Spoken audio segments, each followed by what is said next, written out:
ADN te informa, ADN te acompaña, ADN te ayuda, ADN te explica y desde ahora ADN te escucha.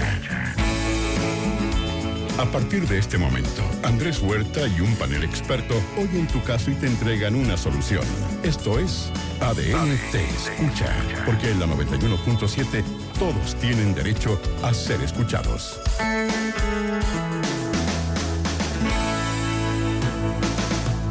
¿Cómo le va? Muy buenas tardes. Gracias por estar con nosotros en este 1 de marzo. Estamos muy contentos, con mucho cariño de todos ustedes. Hemos vivido este día que cumplimos nuestros primeros 15 años. Ya estamos grandes, más grandes en este aniversario en el que ustedes nos han acompañado desde el primer día, ese primer minuto en que el corazón de ADN empezó a latir para todo el país y el mundo. Y lo hemos hecho con conversación, lo hemos hecho con información y, por cierto, con mucho servicio a la comunidad, como es el espíritu de este programa, el ADN te escucha, que habitualmente ustedes sintonizan junto a Sandra Ceballos. El día de hoy, además, en el inicio del temido mes de marzo, ya es momento de enfrentar la realidad de una vez y ver qué pasa en este ejercicio 2023 en materia de bolsillo, en materia de actividad y para muchas pymes que lamentablemente vienen de un 2022 bastante complicado, porque si bien los niveles de endeudamiento han disminuido de forma ligera en los últimos años, lo que no ha seguido la misma senda es la forma en que se componen estos compromisos, estas deudas. 35% de las personas afirma usar entre el 40 y el 80% de sus remuneraciones solo para saldar deudas, mientras que los expertos recomiendan que esto no supere el 25% y hasta el 30%. Esto lo dice Grupo Defensa en este estudio, que da cuenta de una serie de cifras acerca de la mayoría de chilenos, lamentablemente, que está actualmente endeudados, y solo una pequeña parte dice no tener deudas, en un contexto en que además está mucho más, no solo bancarizada, sino que monetarizada, las personas con aplicaciones, con distintas vías para acceder al mundo financiero, y que claro, hay que también aprender a afrontar. Vamos a conversar el día de hoy, 1 de marzo, en el programa de este día miércoles, junto a Ricardo Ibáñez. Él es abogado y socio fundador de defensadeudores.cl, y René Fernández, economista y docente de la Universidad de Santiago. Y ustedes, al otro lado del receptor, pueden compartir junto al programa sus experiencias y sus preguntas acerca del tema del día de hoy. Una morosidad al alza. ¿Será 2023 un año en que se vean más o tal vez menos quiebras? Está el WhatsApp del programa disponible, el más 569-4044-3467, para que ustedes compartan, opinen y entreguen su visión acerca de esta temática tan importante. Vamos a escuchar a YouTube y luego entramos en materia. 91.7. Son las 4 de la tarde con 19 minutos de este 1 de marzo de 2023. Día en que empezamos nuestro mes aniversario. Vamos a conversar acerca de este tema importante, la morosidad, qué pasa con las quiebras en un año que todavía parece cuesta arriba, pero que, atención, puede haber cifras alentadoras, como la que hemos conocido hoy, de este IMASEC de 0,4% al alza, primer mes del año, enero, que muestra un escenario bastante más auspicioso que el que se había pintado para iniciar, al menos, este 2023. Ya estamos con nuestros panelistas del día de hoy. Ricardo Ibáñez, abogado y socio fundador de defensadeudores.cl. ¿Cómo estás, Ricardo? Buen día, o buenas tardes ya. Buenas tardes. Buenas tardes. Andrés, ¿cómo estás? Bueno, primero que todo, saludarlos en este aniversario número 15 de la radio. Nos sentimos muy orgullosos desde hace ya 5 años formar parte de la parrilla programática de ADN con nuestro programa ADN Te Escucha. Creo que comparto plenamente lo que señalabas en un principio del rol de la radio, el rol de educar e informar a las personas. En ese contexto creemos que hemos aportado un pequeño granito de arena en esta tarea que es educar a las personas en sus derechos, en el ejercicio de los mismos. Creemos y sostenemos que una población educada e informada permite acortar las brechas entre los distintos grupos sociales que componen nuestra sociedad. Una sociedad más educada, más informada y más empoderada hace que las diferencias entre unos y otros sean menores. Excelente. Y desde ADN, Ricardo, se corresponde este interés y este espíritu para perseverar en el servicio público de cara a nuestros auditores. Gracias, Ricardo. Y también saludamos, está junto a ti, Ricardo, René Fernández, economista y docente de la Universidad de Santiago de Chile. ¿Cómo está, profesor Fernández? Buenas tardes, ¿cómo estás, Andrés? Bien. Me alegro, quería sumarme en el fondo a las palabras. Muchas gracias por invitarme a esta celebración, a este programa en particular. Y efectivamente, yo creo que aun cuando los 15 años muestran una señal de consolidación, la trayectoria de la radio siempre ha sido en el fondo preocupada, ha estado preocupada por aportar a la sociedad mucho más allá de algún rol de entretenimiento. Y en ese sentido es sumamente agradable compartir este espacio hoy, así como lo he hecho en otras oportunidades también. Y es una tarea grata para nosotros y que esperamos sea bien recibida por toda nuestra audiencia. Entremos en materia, Ricardo, René. Hay un tema muy relevante respecto a lo que viene para 2023. Ya hoy día estamos con el año 2023 encima prácticamente y tenemos antecedentes de lo que sucedió el año pasado frente a esta mayor movilidad. Ya se terminaron los periodos de estos respaldos financieros que marcaron 2020 o el inicio de la pandemia, y estamos ya en un contexto en que hay que apechugar, Ricardo. ¿Es así? Sí, a ver, hay una publicidad, ¿no es cierto?, de un banco que a todos nos tenía muy... nos amargaba las vacaciones, ¿no es cierto? Esta publicidad de un banco decía, se nos viene marzo, se te viene marzo encima. Este marzo 2023 sí era especial, porque no tan solo se venía marzo, sino que se venía el año 2023 encima, que era un año al cual le teníamos bastante, y le estamos teniendo bastante miedo y bastante respeto, porque es un año que nos pilla ya, en el fondo, podríamos decir de una u otra manera, con fuera de pandemia, ya sin ayudas estatales, sin bono marzo, sin retiros, sin subvenciones estatales, sin créditos FOGAPE, sin postergaciones por parte de la banca en el cobro de créditos hipotecarios, sin estado de excepción constitucional. O sea, nos toca un marzo de verdad, un marzo que no vivíamos desde marzo del año 2019. Recordemos que marzo 2020 comienza la pandemia, 2021, 2022 fueron años que estuvieron marcados por una liquidez aparente, ¿no es cierto? Yo siempre hablo, cuando me invitan a hablar de esto, hablo que durante 2 años estuvimos tomando paracetamol frente a una fiebre que todos teníamos. El paracetamol, cuando tenemos fiebre, nos puede calmar el calor, nos puede calmar la temperatura, pero no se hace cargo de la enfermedad. Hoy día estamos enfrentando un marzo 2023 donde nos estamos viendo desnudos frente a una situación que para muchos comienza a ser agobiante. Hemos visto como la prensa informa de que las consultas por parte de personas y empresas a abogados por temas de quiebra y reorganización de deudas ha aumentado más de un 50%, y vemos nosotros también respecto de los propios números nuestros, como en enero de 2023 presentamos un 20 y algo % más de quiebras que en enero del 2022. Y a nivel global, o sea, a nivel nacional, vemos también cómo se ha experimentado un fuerte aumento en las solicitudes de quiebra. En consecuencia, nos enfrentamos a un super marzo 2023 que va a ser especialmente duro, brutalmente duro, para las pequeñas y medianas empresas y para las personas que están detrás de las empresas que también van bajando su cortina. Ahora, esta cuerda ya se cortó, Ricardo. Las personas no acudieron al sistema para lamentablemente entrar en quiebra o pasaron otros factores a la hora de llegar a esta decisión tan dura. O sea, a ver, aquí hemos tenido, lamentablemente, y te lo hablo desde la experiencia, nosotros son muchos años que llevamos en el fondo metidos en el tema del endeudamiento. Las grandes empresas empezaron a mostrar los dientes mucho antes. O sea, recordemos que apenas parte la pandemia vemos como grandes empresas constructoras, grandes empresas vinculadas al mundo de la entretención, quebraron. Y esas empresas, cuando quiebran, se produce el efecto dominó. Es decir, cae la grande empresa, caen los contratistas, caen los subcontratistas, caen los empleados. Cuando quiebra una empresa quedan detrás también ferreteros sin cobrar sus créditos. En consecuencia, hoy día estamos viendo esta segunda oleada. Esto es como un gran maremoto. Cuando nosotros tuvimos el 27F, que fue recién hace un par de días, ¿no es cierto?, tuvimos una primera gran ola que se llevó gran parte, pero después vienen las segundas olas, vienen las réplicas. Hoy día estamos viviendo las réplicas respecto de las grandes quiebras de nuestro país. Cuando quebró, por ejemplo, la constructora, la última gran constructora que quebró, Claro Vicuña, nosotros señalamos, o sea, esta es una gran quiebra, pero recordemos que aquí hay 1.500 acreedores.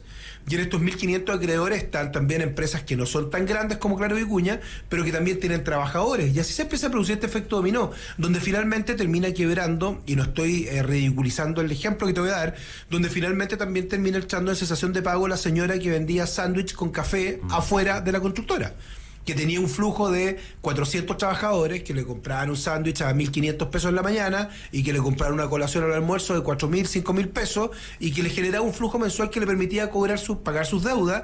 Esa persona hoy día no tiene ese flujo y también está entrando en situación de insolvencia.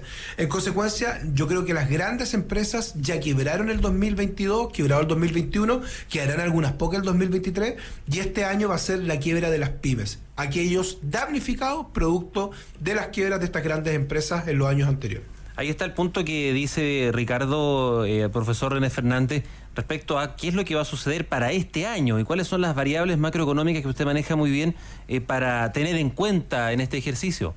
Claro, a mí me gusta en particular vincular esta situación con el contexto de la salud. Efectivamente, como mencionaba Ricardo, lo de los paracetamol es parte de las medidas que estuvo tomando en el fondo la autoridad para ir contrarrestando la inflación.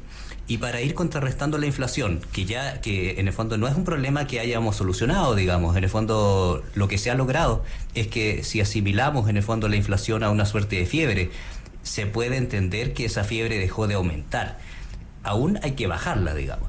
Pero lamentablemente esa medicación, el aumento de tasas por parte del Banco Central, de la tasa de política monetaria, lo que ha hecho en el fondo es incentivar también que los créditos sean mucho más costosos y dificultar la situación en el fondo para la economía, para los emprendedores, hacerles el endeudamiento mucho más complejo.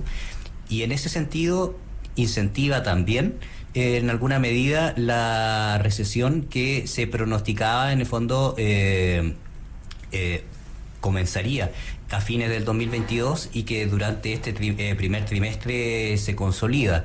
Y en ese sentido, lo que tú comentabas al comienzo, digamos, de una noticia positiva que hemos recibido en torno al IMASEC, que tiene un resultado levemente positivo, lo que da cuenta en el fondo es que hay algunos sectores que no les ha ido tan mal, pero eso no quiere decir que la economía esté bien. Los promedios siempre son distorsionadores.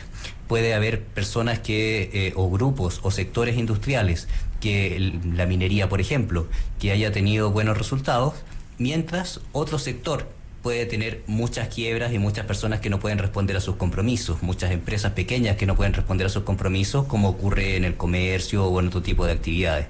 Entonces, el que hoy en día el IMASEC sea levemente positivo, un 0,4, da cuenta de que en promedio no estamos tan mal, pero hay sectores que claramente están siendo sumamente golpeados en un contexto que aún es inflacionario y además sin ayudas, digamos.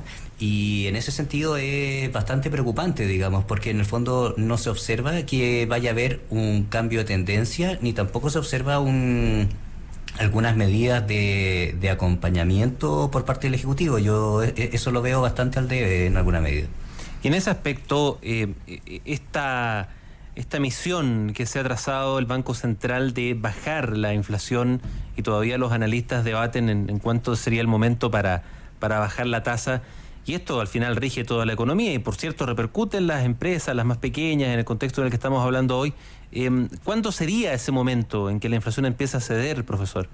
Claro, o sea, ya estamos en un nivel, en el fondo, en que la tasa de política monetaria se está manteniendo, pero hay distintas apreciaciones. Digamos, uno estima que quizás en un par de meses podría haber alguna señal. Lo complejo es que aun cuando empiece a bajar en alguna medida, los créditos siguen siendo sumamente altos. La rentabilidad de algunas inversiones en renta fija es sumamente alto, y eso uno lo puede ver como conveniente, pero supongamos un emprendedor que quiere buscar inversionistas ¿qué inversionista se va a querer arriesgar con él cuando puede invertir en renta fija obteniendo un resultado de 2 dígitos? Es mucho más complicado. Entonces, es complicado buscar inversionistas, es complicado acceder a endeudamiento porque el endeudamiento está mucho más alto, no hay muchas medidas de auxilio tampoco desde la autoridad. Efectivamente, gran parte de los emprendimientos, independientemente de que la inflación pudiera empezar a disminuir, gran parte de los emprendimientos están con muy pocas herramientas para contrarrestar este escenario sumamente hostil, en que uno puede ver que la inflación comienza a ceder o a dar señales de que va a ceder, todavía no ha bajado, pero la recesión puede ser mucho más complejo, digamos. Entonces, recesión más la inflación que aún no ha cedido es un contexto sumamente hostil, aún peor que el contexto 2022. Probablemente hay algún sector industrial o algún grupo o algún sector empresarial que no sea tan dañado, pero la construcción es el antiejemplo, digamos. Es claramente un sector que genera mucho empleo y que está sumamente golpeado en este contexto también, digamos. Muy bien, quedamos atentos a la voz de nuestros auditores, Ricardo y René, porque a la vuelta de esta pausa vamos a conocer sus dudas, sus testimonios y sus consultas acerca de este tema tan importante que es la proyección de la solvencia que tendrán las empresas, particularmente las más pequeñas, durante 2023. Pero antes, el mensaje del auspiciador de ADN Te Escucha: inflación, matrícula, patente, seguro, útiles, uniformes y vacaciones. Si solo escuchaste deudas que no podrás pagar, entra ahora en defensadeudores.cl y elimina tus preocupaciones con abogados especialistas en sobreendeudamiento y con más de 20 años de experiencia. Olvídate de las deudas con defensadeudores.cl. Déjate asesorar por el panel experto de ADN Te Escucha, porque en la 91.7 todos tienen derecho a ser escuchados. Estamos a 22 minutos de las 5 de la tarde en este 1 de marzo, en nuestro aniversario número 15. Gracias a todas y todos por tanto cariño. Y vamos a continuar a lo que estamos convocados, escucharles, entregar orientación. Vamos a conocer enseguida. Estamos junto a Ricardo Ibáñez, abogado y socio fundador de defensadeudores.cl, y René Fernández, economista y docente de la Universidad de Santiago de Chile, las preguntas de nuestra audiencia acerca del tema para el día de hoy. Buenas tardes, yo hice un proceso de renegociación hace más o menos unos 3 años, pero hoy actualmente vuelvo a estar sobreendeudada. ¿Yo podría pedir la quiebra o por el proceso anterior no puedo? Bien, Ricardo. Claramente, después de un procedimiento de renegociación se puede pedir un proceso de liquidación. Las circunstancias pueden cambiar. Recordemos que hoy día nos estamos enfrentando, y que nos ha tocado ver en defensadeudores.cl, gente que renegoció sus deudas con un trabajo estable y ha perdido ese trabajo. En definitiva, cae en una situación de insolvencia. Hoy día, cuando vemos la prensa, hoy día en la mañana me desperté muy temprano porque tanta contingencia nos tiene con problemas de insomnio, ¿no es cierto? Y leo el diario financiero, por ejemplo, y aparece que la Polar desvinculó el 30% de su plana gerencial a nivel corporativo. Sí, pues. Leo que Falabella está acusando pérdidas por más de no sé cuántos millones de dólares. En consecuencia, yo digo, si esto pasa en grandes tiendas del retail, ¿qué estará pasando en el comercio más pequeño? ¿Qué estará pasando con el comerciante que tiene una botica en Melipilla, en alguna ciudad del sur de Chile, en alguna ciudad del norte? O sea, ellos están tremendamente afectados. Esas personas, esos trabajadores que renegociaron deudas siendo empleados de una gran tienda del retail, con la certeza que tenían un trabajo fijo y hoy se ven enfrentados a una situación de despido, en la cual van a quedar sin una fuente de ingresos, claramente pueden optar por procedimientos de liquidación, que en el fondo son procedimientos de quiebra. Lo importante hoy día es trabajar y tomar decisiones acertadas. Yo cuando veo que estas grandes empresas se reestructuran, estas grandes empresas quiebran, y muchas veces escuchamos el comentario de que, oye, estos gallos que están siendo irresponsables, cómo se declaran en quiebra y dejan de pagar a sus trabajadores, yo digo, oye, pero ojo, que aquí hay razones de peso y hay decisiones que son informadas y decisiones que son prudentes. Muchas veces el pequeño empresario, la pyme, ¿qué es el error que comete? De no tomar decisiones cuando tiene que tomarlas. Entonces, en vez de, si esto es igual que una enfermedad, si todos fuéramos al doctor y tomáramos remedio cuando estamos con los primeros síntomas de una enfermedad, probablemente nadie se infartaría. porque eso probablemente partió por una sensación de ahogo o algún problema de hipertensión, etcétera. Lo que vemos nosotros hoy día es que la pyme se demora en tomar la decisión y espera estar con el agua al cuello, muchas veces endeudando todo su círculo cercano, endeudando a familiares, muchas veces hipotecando bienes personales en favor de la empresa. En consecuencia, el desastre financiero que eso genera es mucho más grande que el problema original. O sea, yo muchas veces digo, mira, si usted hubiese tomado la decisión cuando tenía que tomarla, no estaríamos llorando hoy día la pérdida del bien raíz donde vivía la familia, no estaríamos llorando hoy día la pérdida del vehículo en que sus niños iban al colegio, no estaríamos llorando hoy día el embargo de la propiedad de su mamá. Porque créeme que la pyme muchas veces con el objeto y el afán de cumplir con su obligación, le pide prestado hasta el vecino. Y eso es lo que nosotros tratamos hoy día y hemos tratado todos estos años a través del programa, en el fondo, de educar a la población en la toma de decisiones oportunas. Muchas veces los problemas legales tienen solución y soluciones bastante simples cuando la decisión es tomada a tiempo y se transforma en una verdadera pesadilla cuando se posterga la toma de dicha decisión. Hay algo importante ahí, Ricardo, me tomo de la pregunta porque hay microempresarios de empresas muy, muy, muy pequeñas que su razón social son ellos mismos y ahí exponen su patrimonio, su vivienda, todo lo que les pertenece. ¿Hay un tema ahí que se pueda resolver, digamos, con alguna asesoría para que se puedan convertir en razón social, en empresa? O sea, hay que planificar la situación que nos está viviendo. ¿Ya? O sea, perfectamente hoy día, educando a las personas, evitaríamos que éstas cometieran errores. Muchas veces la gente desconoce, por ejemplo, lo que se denomina el derecho de garantía, el derecho de prenda general. ¿Qué es el derecho de prenda general? El derecho de prenda general es aquel derecho que tiene el acreedor de cobrar su deuda en todos los bienes del deudor. Entonces muchas veces nosotros vemos personas, pymes sobre todo, que creen que porque tienen una deuda con un proveedor y tienen su casa con un crédito hipotecario a favor de un banco, creen que la propiedad no corre riesgo. Cuando es todo es al revés, o sea, la propiedad está perfectamente, por mucho que esté con un crédito hipotecario en favor de un banco y que el crédito esté al día, si yo dejo de pagar una factura, ese proveedor perfectamente puede embargar y rematar mi casa. En consecuencia, creemos hoy día de que las pymes, si se informan y toman decisiones oportunas, pueden evitar muchas veces efectos adversos, que son tremendamente evitables cuando se prevén a tiempo. Pero lamentablemente la gente, tú sabes cómo somos los chilenos por regla general, es toda última hora. Entonces, vamos al dentista cuando nos duele la muela, vamos al doctor cuando estamos afiebrados, nos ponemos a estudiarlo, el profesor aquí con sus alumnos se pone a estudiar el día antes de la prueba. Si nosotros estudiáramos con anticipación, si nosotros fuéramos periódicamente al dentista, si nosotros fuéramos periódicamente al médico, periódicamente le hiciéramos las mantenciones de nuestro vehículo, no tendríamos estos problemas que muchas veces nos pasan lamentablemente por desprolijos, por descuidados e inclusive algunas veces por despistados. Hoy día, ¿qué es lo que no estoy topando? Me estoy topando con muchos pymes que pidieron estos créditos FOGAPE y que no se dieron cuenta que tenían una deuda de la empresa, es decir, tenían una deuda al RUT 76.500.200-K, y cuando pidieron el crédito FOGAPE firmaron ellos como avales. Entonces hoy día el problema ya no es de la empresa, sino que es de la empresa y también de ellos como persona natural. Entonces, oiga, abogado, y si no pago esta deuda, ¿me pueden embargar mi casa? Claro que le pueden embargar su casa. Antes de que usted viera el crédito FOGAPE no se la podían embargar porque la deuda no estaba usted como persona, estaba solamente la empresa. Por eso te insisto tanto en la asesoría oportuna.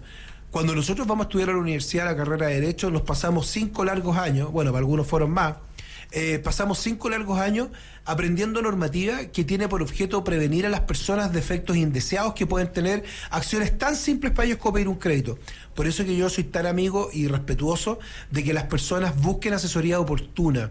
Si usted tiene una pyme y le están ofreciendo un crédito FOGAPE, consulte con un abogado. Oiga, ¿qué estoy firmando? ¿Qué significa que yo firme como aval?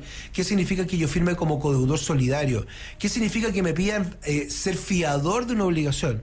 Porque de esa manera podríamos evitar perjuicios que vemos hoy, que las personas a las cuales ya se encuentran expuestas, comprometiendo el patrimonio personal. Tú lo sabes, Andrés, lo que significa cuando ves a una pyme que producto de sacar su negocio adelante finalmente termina dejando a su familia en la calle. Eso es triste, eso es doloroso y lamentablemente es previsible. Tenemos más preguntas de nuestro público. Hola, ¿cómo están? Abrí una pyme antes de la pandemia, pero me fue súper mal. Comencé los trámites para quebrar el año pasado. Esta semana fue a pedir un crédito al banco para pagar unas deudas personales y me lo negaron. ¿Es posible que si quiebre mi empresa como persona natural me nieguen un crédito? Quedo atento, gracias. Buena pregunta, Ricardo. Sí, Andrés, uno de los efectos principales de la quiebra es La ley le denomina remisión de los saldos insolutos, pero en castellano, para que los auditores nos entiendan, el efecto principal de la ley de quiebras es que las deudas se extinguen para todos los efectos legales. En consecuencia, cuando yo pido un crédito no teniendo deudas, porque la deuda está extinguida, y me lo niegan, estoy siendo discriminado. Es una discriminación ilegal y arbitraria. Y el recurso que tenemos nosotros para accionar cuando somos objeto de un actuar ilegal y arbitrario son los recursos de protección que establecido en nuestra Constitución política, que se interponen ante las Cortes de Apelaciones, que garantizan precisamente el no ser discriminado, ¿ya? El derecho a la igualdad ante la ley. En ese contexto, lo que yo invito a los auditores es que ejerzan sus derechos. Muchas veces la gente se desahoga reclamando por Twitter, reclamando en Instagram, con las funas que vemos hoy día, que finalmente no conducen a mucho. Cuando yo soy objeto de una discriminación ilegal y una discriminación arbitraria, están atentando contra un principio consagrado en la Constitución, que es el principio de igualdad ante la ley. Esa persona que ha sido discriminada tiene todo el derecho de interponer un recurso de protección para ante la Corte de Apelaciones la Corte de Apelaciones competente y promover a que dicha corte obligue a este banco a dejar de actuar de manera ilegal y arbitraria, discriminando a este ciudadano que no cometió ningún pecado mayor que haber fracasado en un negocio y haber pedido su quiebra. Muy bien, tenemos otra pregunta más de nuestra audiencia. Hola, buenas. Mire, pagué con crédito los útiles escolares de mi hijo hace un par de semanas. Ahora me salió una peguita nueva y la verdad quiero saber si aún así tengo que pagar o no los intereses por haberlo pagado a 6 meses. Esa es como mi consulta. Bueno, yo creo que ahí hay que ver las condiciones que contratamos. Hay créditos que permiten el pago anticipado y en el fondo se amortizan parte de los intereses y los otros se entienden no devengados. Depende de las condiciones particulares que hayamos con las cuales hayamos contraído el crédito. Por regla general, el pago adelantado exime del pago de los intereses que aún no han sido devengados. Bien, hay un tema ahí súper interesante y qué bueno que lo toca Ricardo. Lo decíamos hace un poco, profesor René Fernández, algo sobre las tasas. Bueno, las tasas todavía están altas en materia de consumo, en materia de hipotecarios también. ¿Cuál es el panorama? Efectivamente las tasas están muy altas y se sustenta en gran medida por la tasa de política monetaria, que en el fondo es la tasa a la que pueden endeudarse las instituciones financieras, digamos. Esa tasa para el momento del endeudamiento juega muy en contra, pero para el momento de la inversión, las personas o las empresas que puedan invertir en productos de renta fija sería conveniente. ¿Qué es lo complejo? Que Chile tiene una sociedad sumamente endeudada y estamos hablando de que es un escenario negativo para la gran mayoría de las personas y para muchas pymes. No son en el fondo tantas las personas que pueden invertir en proporción a las personas que están sobreendeudadas. Parte de aquello eran las cifras que tú mencionabas al comienzo de este programa. Entonces, en dicha medida, las tasas van a ir disminuyendo lentamente y aquello puede ir implicando que en algún tiempo más va a ser más conveniente endeudarse que hoy en día. Lamentablemente las personas no siempre se endeudan cuando es más conveniente, se endeudan cuando lo necesitan. Yo no necesariamente voy a poder postergar mi endeudamiento si es que tengo que acceder a consumo, si es que necesito comprar los útiles para el colegio. Yo me voy a endeudar en marzo o en febrero. Eso hace que sea un mes complejo. Por lo mismo, a medida de lo posible, el postergar la decisión del endeudamiento sería conveniente, pero no todos podemos postergar aquello, digamos. De todas maneras. Bueno, queremos agradecer, el tiempo pasó volando, esta conversación junto a nuestro panel del día de hoy, Ricardo Ibáñez, abogado y socio fundador de defensadeudores.cl, y René Fernández, economista y docente de la Universidad de Santiago. A ambos las gracias y que tengan una muy buena tarde e inicio de marzo, Ricardo y René. Te mando un abrazo, Andrés. Muchas gracias también, muchas gracias al profesor por acompañarnos el día de hoy y te reitero mis felicitaciones por el cumpleaños número 15 de ADN. Nos sentimos muy orgullosos, como te dije, de ya hace 5 años formar parte de la familia radial. Muchas gracias. Muchas gracias. Que tengan buena tarde. Que esté muy bien. Bien, este ha sido el programa de hoy con el mensaje del auspiciador de este espacio. Este 2023 comienza con un 28% de las personas en DICOM. No seas parte de esa cifra, sal de las deudas y vive tranquilo con defensadeudores.cl. Abogados especialistas en deudas, poseen más de 20 años de experiencia y han beneficiado a más de 500.000 personas. Olvídate de las deudas en defensadeudores.cl. Luego llega Andrea Obaid, como de costumbre, a tu nuevo ADN. Nos vamos con Dua Lipa.